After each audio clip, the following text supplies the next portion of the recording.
Hi everyone, Ali here. Um, there was an interesting situation where I was meeting with quite a senior client last week in a problem-solving session to help improve their situation.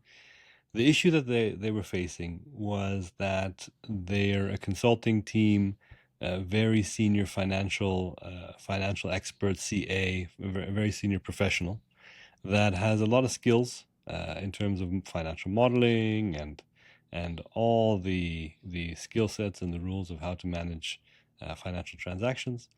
Working on a project with a very senior client, an organization that's about 30,000 people, billions of dollars of revenue. And the problem that they were solving just was not landing with the client. Decisions were being made, and there was just drag, and things weren't moving.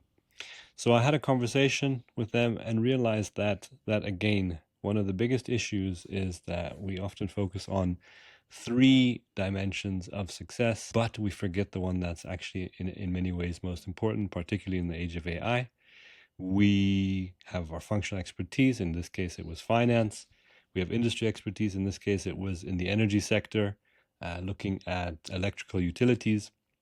But we forget the third dimension, the three levers that are core capabilities that allow professionals to succeed phenomenally in their environments in terms of work, satisfaction, outcomes, and just meaning in terms of your success and growth.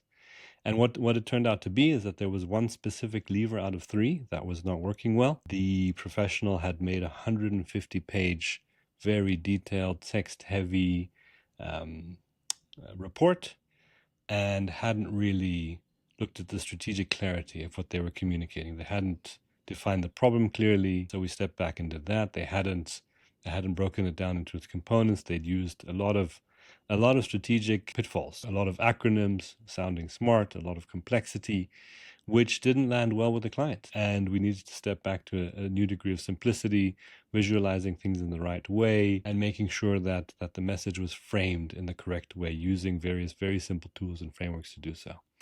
And so that was a very good session, and two things stood out. One was that this financial professional had this very big blind spot, but number two, when it was highlighted, the simple tools allowed them to change track very, very quickly and easily because of their ability and their discipline to turn things around. So that's it for today.